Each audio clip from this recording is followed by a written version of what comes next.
welcome to the Tuesday Travel Chat. I'm Natasha Ho. Sorry I am a little bit late today. I had some technical difficulties, but we are all set and ready to go now. So thank you all for joining me. Super excited for today. So for those who are new here, welcome. We had lots of new faces in the group, so welcome. I'm super excited for our first travel chat together. And for those of you who are regulars and been with us for a while, you may notice we're in a different area of my house. Welcome to my kitchen. We're doing something a little bit different today. Last week we did a trip to Marrakech and we were talking about how to bring a Moroccan staycation home, and I had so many comments and questions from all of you guys about Moroccan food, and so I wanted to dive a little bit deeper into Moroccan food and talk more about that today. So that's why we've moved to the kitchen. So we're going to talk about food today. And my background in terms of food, I'm an absolute food lover. I'm a foodie. All my videos I always emphasize the food part, and I also attended culinary school in New York. I went to the Institute for Culinary Education and studied food there, and I've also taken cooking classes in countries around the world. I took cooking classes in Morocco, in Fez, and in Marrakech. So I am familiar with these flavors, and I absolutely love and adore Moroccan food and integrating these flavors into my everyday cooking. So I am really excited to share this one with you guys and talk more about how to bring the flavors of Morocco home for your staycation or for any time of the day or year when you want to try out something a little bit different. So today we're going to be talking about the flavors of Moroccan food, and I'm going to go over 10 different spices and flavorings that you will find in Moroccan food. So let's see, where are we starting? We are starting with the basics. So pretty much all different types of cuisines start here with salt and pepper. No matter what kind of cuisine it is, more than likely you're going to find salt and pepper being key ingredients there. So with salt, the thing to know about salt is there are different flavors in salt. Salt is not just homogeneous. There's not only one kind of taste you can get from salt. It depends on the minerals that are in the area where the salt is harvested from, because the salt comes from the sea, and so the minerals that are there in that area will give the salt a different kind of flavor. I personally love to use a kosher salt or a sea salt because it has nice large flakes that you can see when you're seasoning your meat or whatever dish that you're making, so you can see those as they hit the food, and that allows you to make sure you know exactly how much salt you've put in your food. Because the one thing with salt, as I'm sure all of you know, is you can put more salt in but you can't take it out, so you always want to make sure you know how much salt is in there, otherwise your food ends up too salty, and it's a lot harder to balance that after the fact. And then of course we have pepper, so you guys can see that. With pepper, there are different varieties of pepper. They come in different peppercorns, which have a different amount of spiciness, or it's also called pungency. And so you have white pepper, black pepper, pink pepper, green pepper, red pepper. This is like a tongue twister. How many different peppers there are. They go from different varieties of spiciness. So on the more pungent side, you have black pepper, and then on the less pungent side, oh, hi Abdel. Abdel says he's from Morocco, which is awesome. So you can be sharing any of your insights from the home cooked meals. I'm sure that you've had some amazing meals from your family that you cook. So I would love to have any kind of insights or ideas that you want to share. And pepper, obviously, an important ingredient, like I said, salt and pepper are kind of the basis for a lot of food. But let's get into the ones that are very specific to Morocco. So the first one that I want to share with you is ginger. And you can see that there. I also have a piece of fresh ginger, and ginger is a spice that you'll see a lot in Moroccan food. You'll see it used in salads and stews and in tagines. And the ginger has a very distinct, strong taste and aroma. And with ginger, you will get almost a spiciness, a pungency that you'll also find with ginger. And I really enjoy this for lots of dishes that I also use outside of Moroccan food, but ginger is a really key flavor that you'll find in a lot of dishes, as well as a really great addition to couscous for getting a more Moroccan flavor to your couscous. And one thing I wanted to add in terms of just generally talking about spices before I go through all this, I actually forgot to mention, with using spices, when spices are the star of the show in your dish, you really want to make sure that you're using fresh spices more than anything, because the fresher the spices, the more bold and flavorful that they will be. And using fresh spices, the thing I recommend with that is, one, to buy your spices in smaller quantities. Buying the spices fresh in like a small quantity will help you to use it up much quicker. So if you're buying fresh ginger or fresh peppercorns or any of the other things that we're talking about today, if you go and buy those fresh and then you grind them up yourself at home, you'll get all of that flavor out of them in the dish, and you won't have to worry about them sitting in your cupboard for days and years and weeks and all of that. And so you'll really get the flavor in the dish. It's really important when the spices are the star of the show to make sure that you use fresh spices. And the other thing is, if you are using those spices, you want to make sure that you buy them by the weight. And so instead of buying them in a jar works totally fine, but if you're going to use just a small quantity of it, you can buy them by the weight. And so a lot of grocery stores, you can go to like a bulk food section and then you can just buy the exact amount you want. Makes it easier too, because like then again, you don't have to worry about having a bunch of extra spices in your cupboard that you're not going to use. And the other thing is to buy them whole. So like with the peppercorns that I showed you, if you buy them whole, then you can grind them up at home and then you'll get all of the flavor out of them without having to worry about the ground up ones. Usually the flavor will start to diminish over time. They don't last as long. They only last for maybe a year or so, versus if you get a whole spice, the flavor will last much longer. It's basically, shelf life is more like 3 years, and when you open it, like you grind it up, it'll still have that strong flavor and aroma that will give you your dishes the actual taste of that spice. So that's one thing I forgot to mention at the top that I want to make sure that you know is buying your spices fresh and whole will really add to the flavor, and it makes it much easier to get that Moroccan flavor that you're trying to recreate in your dishes, because in Morocco they use the spices frequently and liberally in all sorts of foods and dishes. So it's really important, in order to recreate that flavor, to have that bold, strong spice flavor. So jumping back in, the next spice that I want to share with you guys is cumin. That one there. And cumin is a spice that is used a lot for meats. You'll find it in a lot of the rubs. It goes really well with things like lamb. You'll also find it in a lot of stews and things as well. And so cumin has a nice earthy flavor to it. It's really, really delicious as, like I said, mixing into different things that you cook for a long time, like a soup or a stew. So that's what cumin works really, really well for. The next one is saffron. See that one there. Saffron is a little bit different from most of the spices, because saffron comes from the pistils of a flower called the crocus flower, and it's only grown in a few places throughout the world, and Morocco is one of the top producers of saffron in the world. And so what they do is, for a few weeks of the year, this flower comes into bloom, and then they have to go out into the fields and they have to hand pick each of the pistils out of the flower. So there are 3 pistils in the flower, and you can see there's little threads there.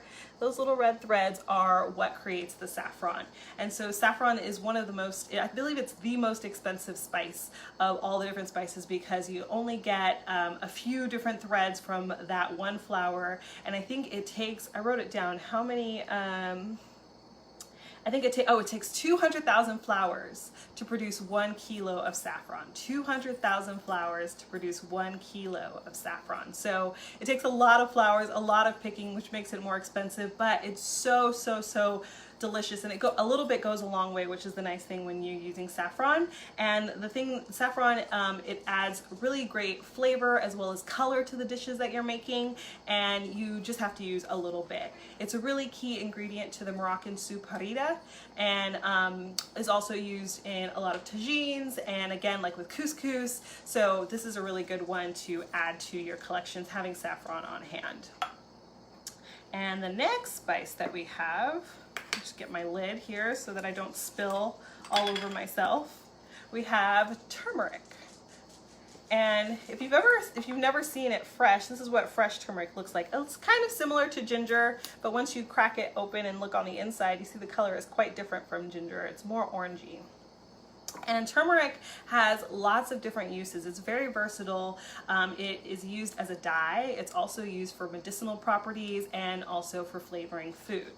Oh, Angela mentioned loving it in paella. Saffron, yes, saffron's also a key ingredient in paella. So a lot of these dishes share, there's similarities between North African food and the foods of the other parts of the Mediterranean, like in Spain, because they shared a lot of culture and there was a lot of cross-pollination of the foods and the culture between the two different sides. So a lot of the things I'll talk about, which are used a lot in Moroccan food, will also be used in other parts of the Mediterranean, like Spain, or if you go to Lebanon, or all throughout the Middle East, you'll find a lot of similar flavors. With turmeric, in Morocco, they used it as a dye, as I mentioned. So Morocco is very popular for leather goods. So when they're tanning the leather and then dyeing the leather, they would use turmeric in order to get a nice yellow color. It's a natural way for them to dye the leather. And then it has medicinal properties and also used for flavoring food. And so this one has almost like a metallic flavor to it. It's like just a hint of metallic flavor to the turmeric. And then also it can be used to color foods. So if you have like rice dishes and we want that rich yellow color that comes out in a lot of popular rice dishes for Morocco, as well as like paella, you can use turmeric to get that nice rich yellow color without having to use artificial coloring. The next one that we have, my lids keep getting stuck. There we go. The next flavoring that we have is paprika. And paprika is made from a chili, but it's a very mild chili. It's not chili like when you think of like Mexican chilies that are really, really spicy. It's more of a mild chili, and then that is ground up to create paprika. And paprika can come in lots of different variations. It can be more sweet. It could be more spicy, like actual like the pungent spicy you think of with like Mexican chilies, or it can be smoky. And is that? Oh, just checking to see what your comments. What's Isaac talking about over there? He's sharing updates. If you're not catching me as I'm talking, you can always read the comments. Isaac's really great about adding everything into the comments. So the paprika can have a sweet, a smoky, or a spicy flavor to it, and it's really delicious when added with meats. It's great for rubbing that on things like lamb dishes. It's used a lot in tagines and soups and stews, as well as salad dishes in Moroccan food. And next up, we have, we have cinnamon. I've got some fresh cinnamon as well. And cinnamon is, like in the States, it's used for sweet dishes in Morocco. It's really central to a lot of celebratory dishes, one of those being pastilla, which is this really, really delicious, I guess we would call it kind of like a savory pastry. So they use a thin dough, like phyllo dough, which is very common throughout the Middle East and Mediterranean. And so this is really thin, like paper dough. If you've ever had baklava and you've had that crispy dough, that's phyllo dough. It's very similar to that. And then they stuff it with a spiced chicken, and they do layers of that with vegetables that are sauteed down, and then they fold it into a beautiful package, and then on the outside they'll sprinkle cinnamon, and they'll also put sugar. And so the spiced chicken has cinnamon on inside of it, and then on the outside also cinnamon and sugar. And so it's a really delicious combination of both savory and sweet, and the cinnamon, you'll really get to taste the versatility of cinnamon to go both on a sweet and also go towards the savory. So this is a really delicious spice. I love cinnamon. Use it all the time, but the really cool thing to experiment with is using cinnamon in savory dishes, because it has a lot of really great qualities that go well with meats.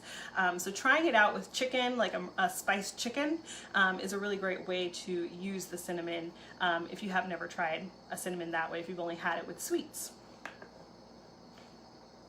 Next up, I haven't actually, I think I may have more than 10 spices here now that I'm counting them up. The next one that we have is coriander. And coriander is comes from the same plant that we get cilantro from. So if you use cilantro and you know the flavor of cilantro, then it's very similar in terms of what you would get from coriander. In other parts of the world, cilantro is referred to as coriander. So those are from the same plant, and this one has a really great flavor. I like it a lot. I would say it reminds me again of like an earthy flavor, but also has some kind of lemony notes to it, which is similar to another spice that's very popular in Morocco, which is sumac. And that one's here. Let me open it up so you can see. Oops, making a mess. Sumac, which is another one that's popular. Both of these have like kind of lemony notes to them, which I think is really, really delicious. And so you don't actually have to use lemon to get a lemony flavor. And these ones are both very popular. Again, for soups and stews. Soups and stews are super popular, as well as things like a salad, being able to sprinkle that on top. Or if you've ever had, like if you do falafel, or if you did hummus and you create like a yogurt sauce, sprinkling the sumac on top, absolutely delicious, mixed with some olive oil and sumac on top of your yogurt, or doing it on top of hummus is also a very popular, common thing you would see in Morocco, is the sumac sprinkled on top of hummus. And the last spice that we have is Ras el Hanut. Ras el Hanut is, in Arabic, it means head of the shop. And what Ras el Hanut is basically represents all the best spices that a shop owner would have inside of his spice shop.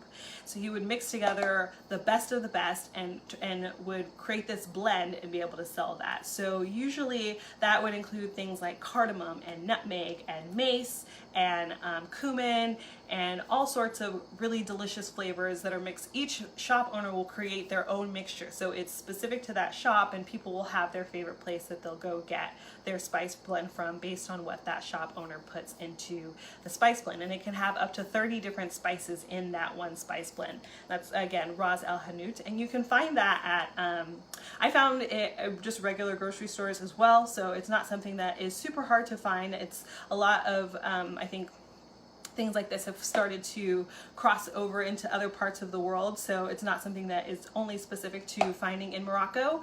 Of course, you can always order it online, or if you have a local spice shop near you, I'm sure that they would carry their own version of Ras el Hanut. But that is a very, very typical spice that you will see throughout Moroccan cooking, and it has all of those different flavor notes in it. It's very, very complex and delicious, and it's great to be able to just give it a sniff, and you can get the sense of all sorts of different kinds of spices and flavors that are in this one ingredient. So super, super good.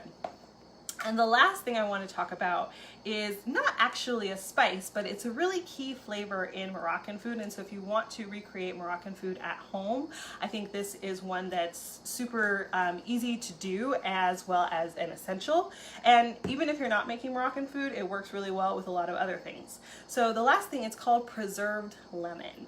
And this is really a quintessential Moroccan ingredient that you'll find in Moroccan food. It's used a lot in tagines. It's used in just, you know, roasting or cooking any kinds of meat or fish. And what basically a preserved lemon is a lemon that is pickled with lemon juice and salt. And through that pickling process, what it does is it accentuates the natural flavors of the lemon, and it gives you an even more intense lemon flavor. And the reason is because it allows you to taste the flavors that are in the lemon skin. So if you've ever used lemon zest in dishes, you may notice and recognize that there's a lot of lemony flavor that's not just in the juice on the inside, but there's a lot of lemony flavor on the outside. And so if you, with the lemon, the zest, the skin actually has a lot of oils in it, which are essential to that lemoniness. So if you ever give the lemon a smell, you're like, oh yeah, you can smell it. You're smelling the oils that are in the skin of the lemon. And so through the pickling process, you're able to draw out those flavors that are on the outside, as well as accentuate the flavors that are inside of the lemon juice. So you get a super intense lemon flavor like nothing you've ever had before. And so I wanted to teach you how to actually create your own preserved lemon, because the process is super, super easy, and it works great if you're going to recreate a Moroccan dish, or if you're going to make any kind of, you know, meat and you want to add that additional lemony flavor to it. This is how you do it. So first, if you had a whole lemon, you're gonna take it and look at the one end of your lemon, and you're gonna cut it into fours. So crossways like that. So if you look at the one I have here, I've cut it. Now you don't want to cut it all the way to the bottom. You want to stop just short of cutting it all the way to the bottom and leave it whole still. And then from there, what you're gonna do is you're gonna take your salt and you're just gonna shove salt into all the crevices of the lemon. So I've got a bowl here. I'm gonna try to kind of do this as I'm talking to you guys.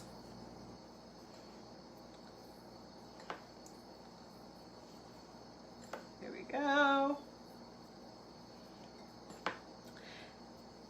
And if you've ever pickled anything before, it's a very similar process in terms of you want to make sure that you store this in a cool, dry place and make sure that the container you put it in is really secure, because you don't want any bacteria getting inside of there and then ruining the whole process, and at the end you can't actually use it because it'll spoil. So give you guys an idea of what it should look like.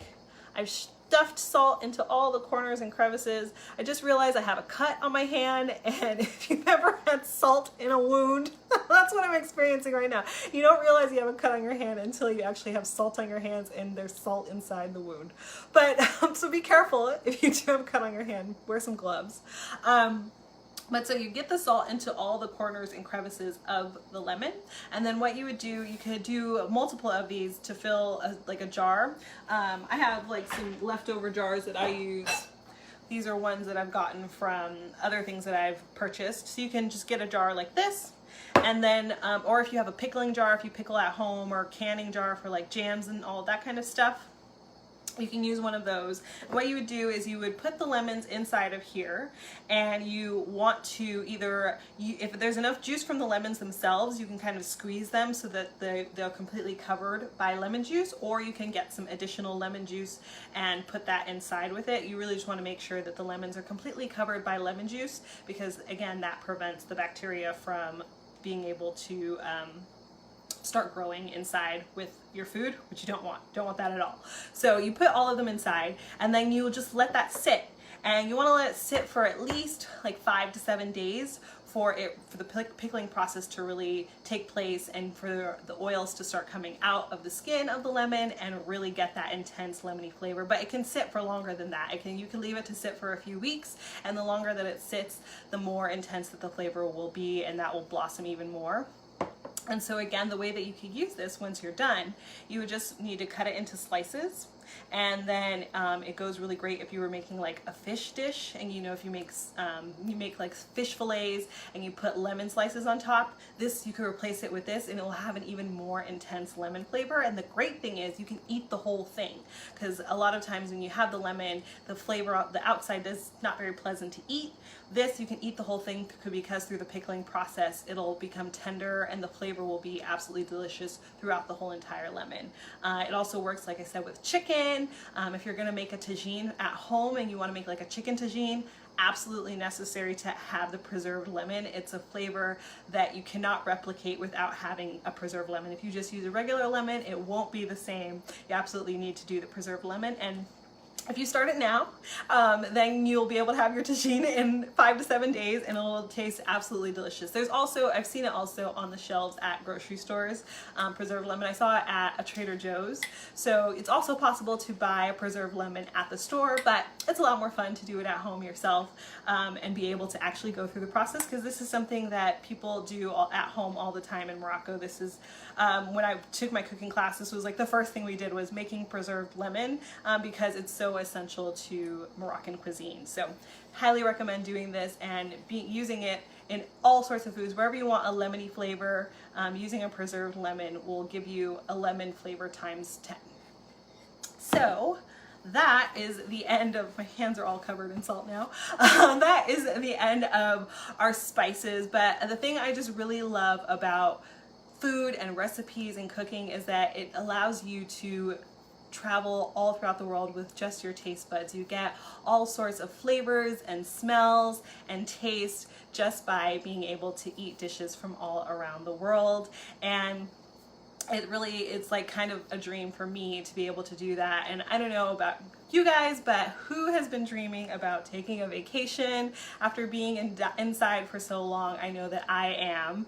So yeah, who's dreaming of vacation? And who, you know, who knows exactly where they want to go on their next vacation?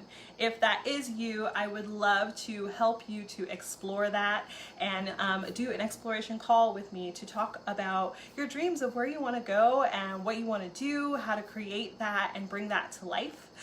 I think now is like a great opportunity for continuing to use this time to think about the adventures that we want to take, being able to dream about those and be able to bring them into our lives. And so if we do if you do a call with me, basically what the call would include, first and foremost, we talk about where you want to go and the place that lights you up.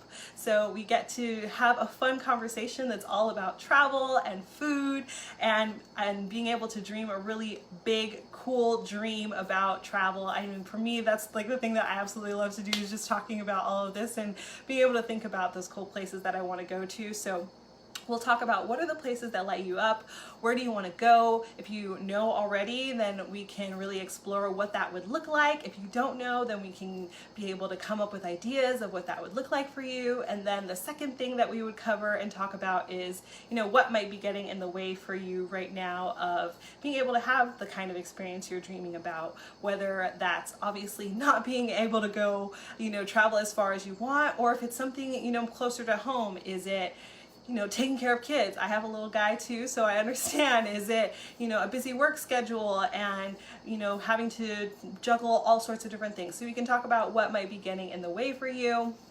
And then the third thing that we'll talk about is how do we bring a taste of the experience you want into your life right now. I think that's the super important piece, is that even if we can't go on a grand adventure to another country at the moment, but how do we bring a taste of it to your experience right now? And that's really what all these videos that I've been doing are about, is about bringing a taste of that experience into your life right now. And so being able to chat with you one-on-one, we can talk about what it is that you want to do and be able to bring that experience into your life right now. Whether it's like, I want to go to France, I might not be able to hop on a plane to France, but I can, you know, sit in the sunshine and be able to eat a croissant and sip my coffee and feel like I'm, you know, in a cafe in France. So I really, really would love to talk to you more about exploring what it is that you're excited about and helping you to create that in your experience right now. So if you are interested in doing the exploration and we can map out your adventure together, just write yes in the comments, or you can send me a direct message. And I am so looking forward to hearing all about your adventure and helping you create that into a reality. So thank you so much for joining me for this week. And if you have any questions about Morocco, Moroccan food, of course, you can always pop those into the comments and let me know. And until next time, you guys have an awesome week and take care of yourselves. Bye.